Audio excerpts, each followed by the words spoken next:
Assalamualaikum warahmatullahi wabarakatuh. Selamat pagi para mahasiswa mata kuliah Psikologi Pendidikan.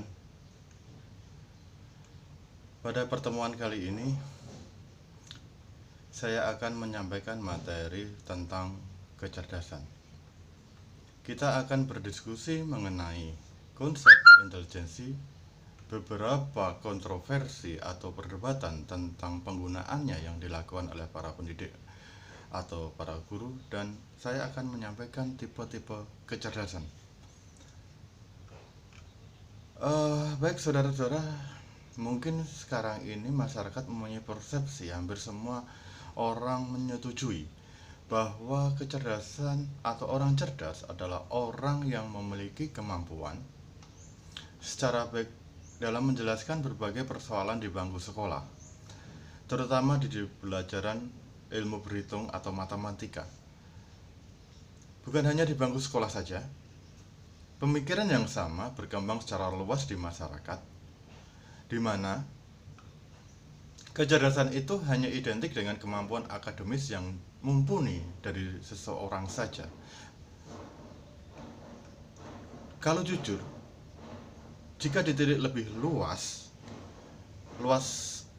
pemikiran yang sangat luas, sejumlah bidang lainnya membutuhkan keahlian dan juga kecerdasan. Kecerdasan maksudnya begini, artinya kecerdasan ini pada dasarnya memiliki cakupan yang jauh lebih luas di luar satu ilmu yang dikuasai oleh seseorang siswa, misalnya di matematika tersebut, di bidang ilmu berhitung. Banyak konsep-konsep intelijensi yang membuahkan suatu kontroversi atau perdebatan-perdebatan. Perdebatan-perdebatan itu antara lain yang nanti kita akan diskusikan di WA Group atau di komen di bawah YouTube di bawah ini. Apakah setiap orang mempunyai kapasitas mental umum yang bisa diukur? Apakah tes intelijensi itu sangat berguna dan sangat logis? Haruskah tes ini digunakan untuk menempatkan siswa-siswa pada jalur khusus atau kelas-kelas khusus? Apakah individu-individu mempunyai suatu kapasitas mental umum atau sejumlah kapasitas khusus? Apakah orang-orang mempunyai berbagai kapasitas mental? Kapasitas mental itu kapasitas apa saja? Berapa banyak kapasitas yang dimiliki oleh seseorang atau individu? Baik saudara-saudara, saya akan menyampaikan beberapa konsep intelijensi. Bahwa intelijensi tidak dapat diukur secara langsung. Seseorang tidak bisa meneliti kepala seseorang atau siswa, kepala siswa, dan mengamati intelijensi yang ada di dalam kepalanya. Baik, kita hanya bisa mengevaluasi intelijensi seseorang siswa secara tidak langsung dengan mempelajari tindakan cerdas yang dilakukan oleh seseorang itu atau dilakukan oleh siswa tersebut. Kita mengandalkan tes intelijensi secara tertulis untuk memberikan perkiraan, prediksi intelijensi seseorang siswa atau seseorang individu. Kembali lagi saya tekankan bahwa kita hanya bisa memprediksi perilaku, perkiraan yang akan dilakukan oleh siswa. Intelijensi sebagai keterampilan menyelesaikan suatu permasalahan, sebagai problem solver dari seseorang. Intelijensi adalah sebagai problem solver ketika dia ada permasalahan yang harus dia selesaikan. Intelijensi sebagai kemampuan untuk beradaptasi dan belajar dari pengalaman kehidupannya sehari-hari. Jadi suatu proses belajar. Begitulah saudara-saudara beberapa pengertian yang saya kemas dalam materi kali ini. Ya, pemikiran-pemikiran seperti yang saya sampaikan tadi, perdebatan-perdebatan tadi, membuat suatu pemikiran yang dilakukan oleh seorang psikolog Amerika, yaitu Howard Gardner. Howard Gardner ini seorang tokoh pendidikan dan psikologi berkebangsaan Amerika. Gardner berpendapat bahwa di dalam perkembangan ilmu psikologi modern sekarang ini, kecerdasan manusia lebih majemuk dan bisa dibagi ke dalam beberapa jenis kecerdasan yang sangat berbeda-beda. Dalam teori Howard Gardner, ini merupakan suatu cikal bakal pengetahuan bahwa seseorang anak bisa saja memiliki sejumlah kecerdasan yang berbeda-beda di dalam dirinya. Tidak hanya sebatas kecerdasan dalam bidang akademik saja. Pada umumnya hanya yang di dalam kehidupan akademik biasanya kecerdasan yang selalu kita menjadi perhatian adalah kecerdasan berhitung dan kecerdasan logika. Melalui sejumlah penelitian panjang yang dilakukan oleh Howard Gardner ini, yang dikenal dengan teori kecerdasan majemuk, kita bisa mengenal beberapa kecerdasan yang sangat berbeda-beda, Hal ini tentu menarik buat kita semua, buat para saudara-saudara, buat para calon guru atau seorang pendidik. Pada dasarnya kan kita atau semua individu yang ada ini, kita memiliki masing-masing kecerdasan tersebut yang harus kita gali potensinya. Ya, kita bahas menurut Howard Gardner kecerdasan yang disampaikan oleh Howard Gardner. Yang pertama adalah kecerdasan visual dan spasial.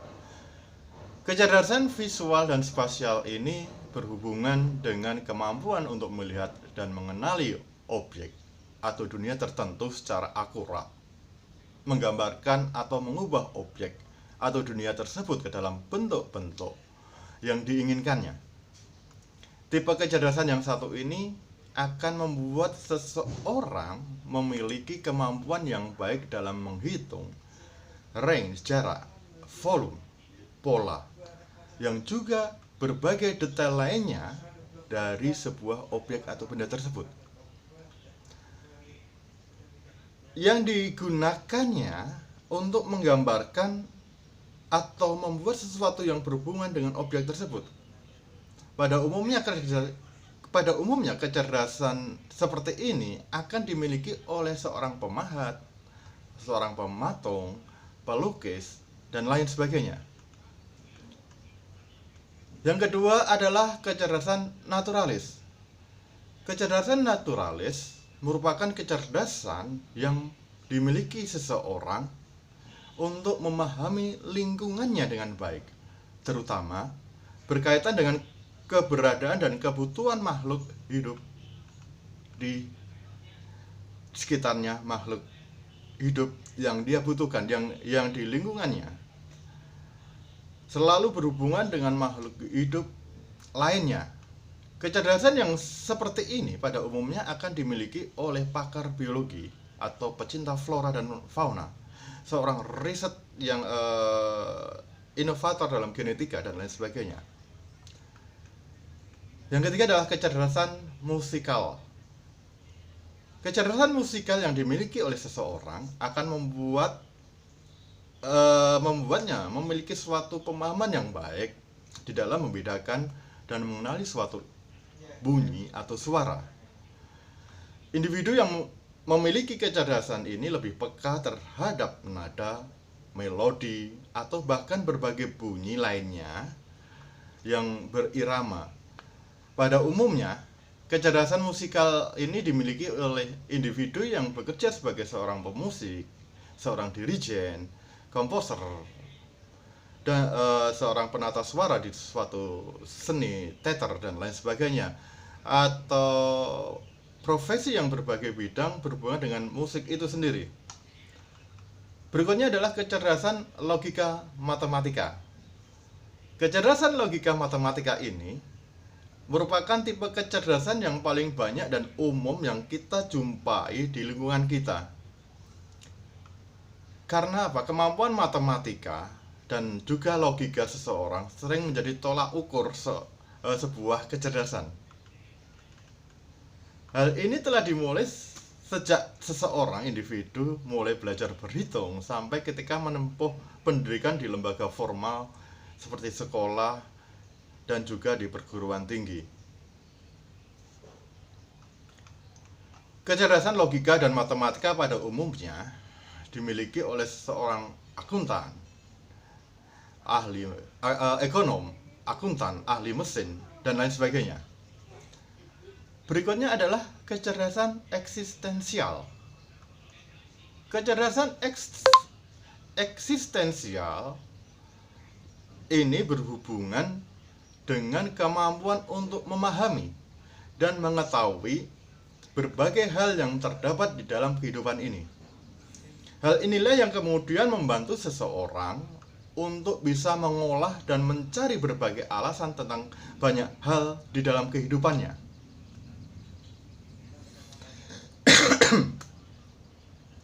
Kemampuan seperti ini pada umumnya dimiliki oleh para psikolog, seorang ilmuwan perilaku, seorang ilmuwan yang mempelajari proses-proses mental, seperti psikolog itu, saudara-saudara.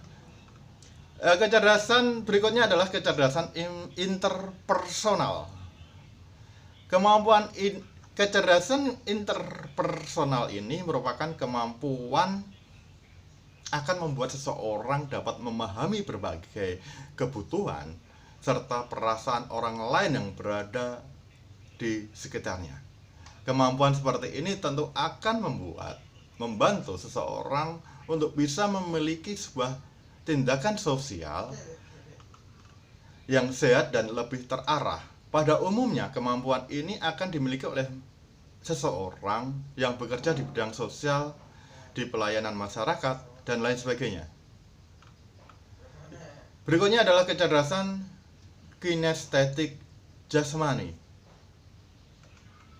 Kecerdasan kinestetik jasmani ini merupakan kemampuan membuat seseorang memiliki sebuah keselarasan yang baik antara kinerja otak dengan tubuhnya, di mana orang tersebut mampu dengan mudah menggerakkan tubuhnya dengan menggunakan kekuatan pikirannya.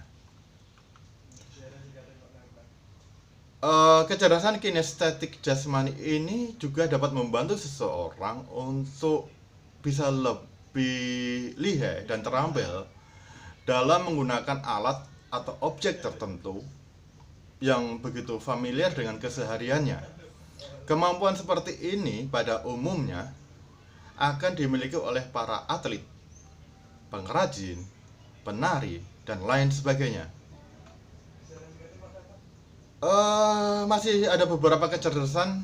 Berikutnya adalah kecerdasan linguistik. Kecerdasan linguistik merupakan kemampuan seseorang menjadi lebih mempermudah dalam berkomunikasi, karena memiliki keterampilan yang mumpuni di dalam memilih, menata setiap kata yang akan digunakannya untuk berkomunikasi, memahami dengan baik bagaimana dan metode apa yang harus digunakannya ketika berkomunikasi dengan lingkungan dia berada. Kemampuan seperti ini pada umumnya akan dimiliki oleh seseorang yang bekerja di media sebagai pembicara, sebagai reportase, seorang penulis, dan lain sebagainya. Berikutnya adalah kecerdasan kecerdasan intrapersonal. Kemampuan kecerdasan ini akan membuat seorang memahami dan mengerti dengan baik kebutuhan yang diinginkan di lingkungannya, sehingga sangat membantu individu untuk bisa sukses dan memahami setiap hal penting yang ada di dalam kehidupannya. Kecerdasan ini biasanya dimiliki oleh individu yang berprofesi sebagai konselor maupun seorang motivator. Baik saudara-saudara, dari beberapa tipe kecerdasan yang saya sampaikan tadi, setiap orang tentu akan memiliki sejumlah kecerdasan di dalam dirinya. Meskipun hanya beberapa jenis saja yang mungkin akan menonjol dan terlihat dengan jelas. Pada dasarnya, setiap orang memiliki semua kecerdasan ini. Hanya saja sebagian besar orang tidak pernah menyadarinya. Mulailah untuk itu, saudara-saudara bisa memulai menggali kecerdasan yang terdapat di dalam diri saudara-saudara, agar saudara-saudara bisa memaksimalkan potensi yang ada pada diri Anda. Demikianlah saudara-saudara materi perkuliahan yang sangat singkat ini. Sampai ketemu pada pertemuan berikutnya, dan wassalamualaikum warahmatullahi wabarakatuh.